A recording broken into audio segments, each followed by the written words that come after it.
Hi there, Frederick. It's Aaron Galatly here, and this is my Technology Reflection B, and I chose to present it in a form of Prezi. So let's start with myself as an educator and how I use technology.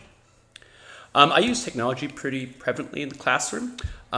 We instituted a learning management system called Canvas. It's very similar to Moodle. So I do all my record keeping as far as uploading lesson plans, my PowerPoints, arranging for tests, everything of that sort through Canvas. I also use the Microsoft Office suite fairly regularly. With that, I'll do all of our documentation.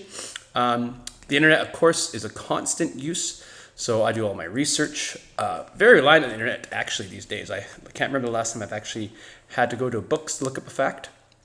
Audio visual, I use a projector, I'd probably say once every other class, whether it's for showing videos on YouTube or whether it's just highlighting my notes.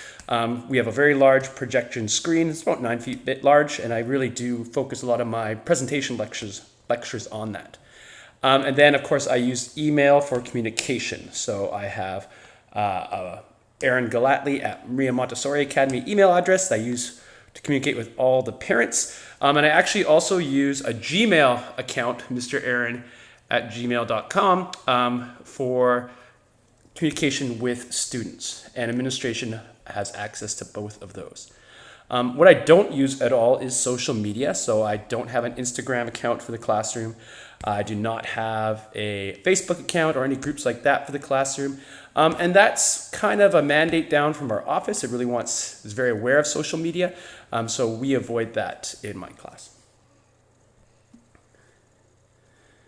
And now looking at my students and my students' use of technology. Obviously my students use technology on the hourly basis.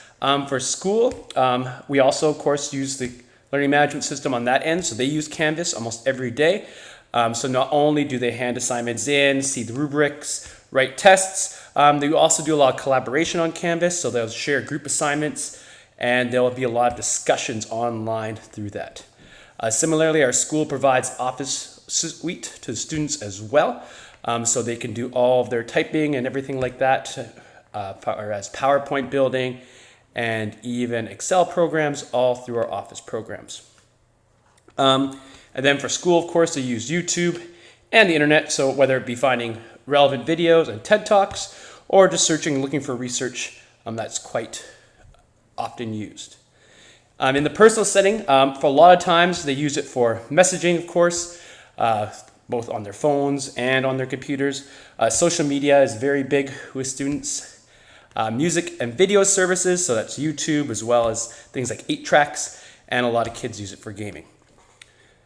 And this really kind of focuses on a few things. This talks about how the prevalence of technology in adolescent lives. So Collins, of course, talked about how numerous studies confirm what a big part of adolescent life technology is.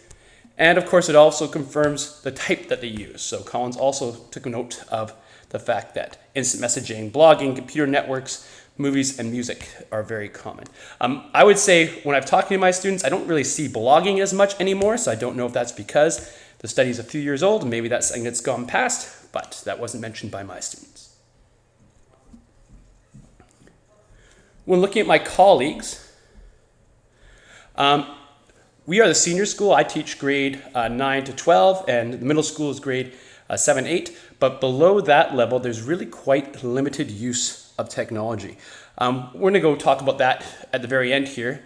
But there really is a single computer per classroom, and not much technology at the hands of the students themselves. They can get in line for that one computer and ask the teacher, but that's really the limit, even at the grade 6 level. In addition, our school does not have, for example, like a educational management platform for curriculum and attendance and all those items.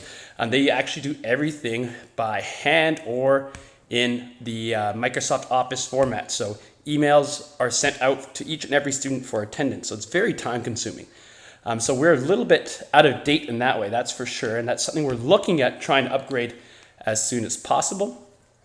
There's a lot of challenges in that, I find. Sorry.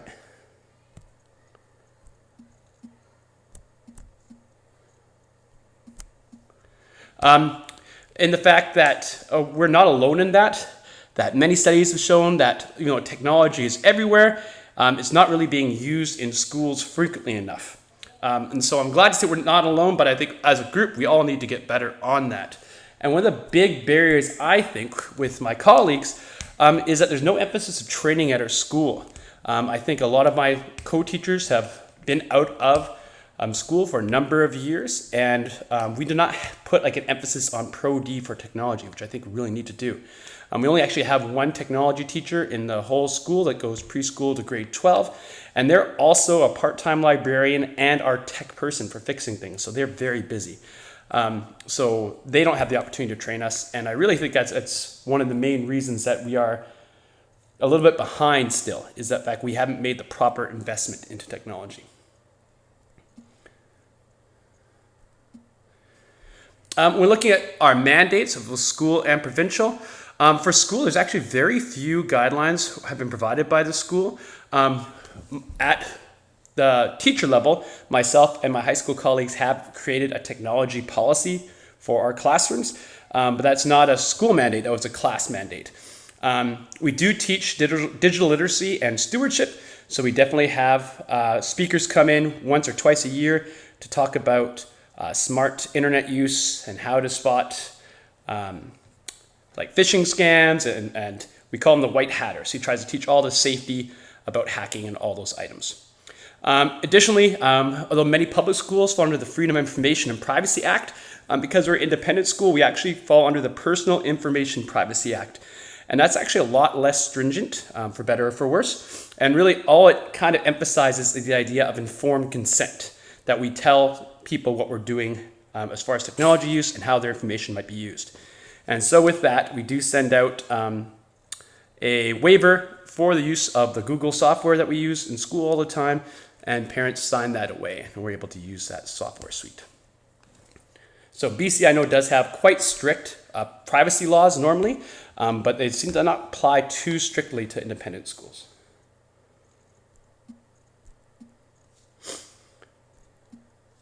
As far as my beliefs of technology, so why do I use it? And I really think that one of the reasons I use technology is because it exists through every aspect of life, especially in adolescent life. So why shouldn't it exist throughout their education?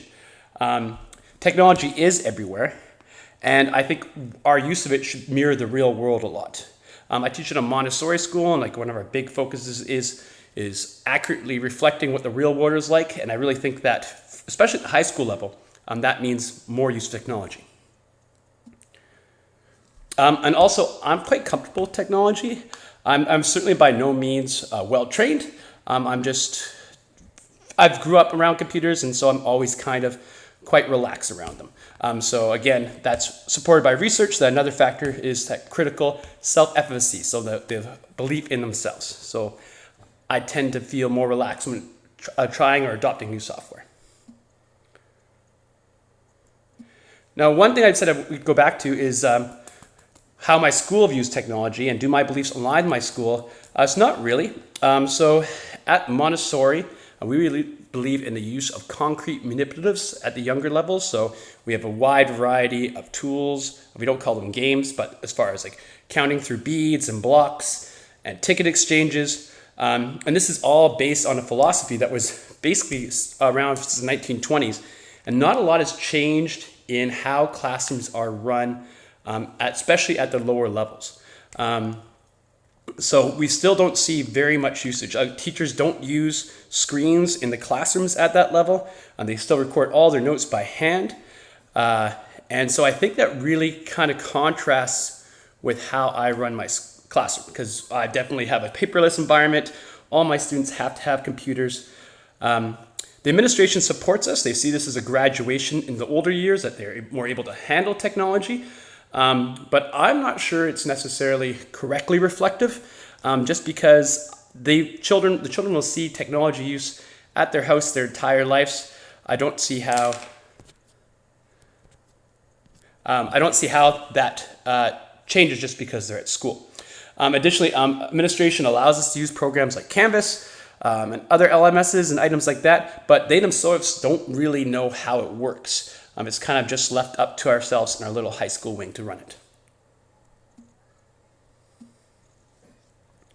And yeah, so that's my reflection on technology. I don't believe our school does everything they can for it. I think that it's definitely a work in progress. We started this high school about 6 years ago, so I think we're still kind of growing into it.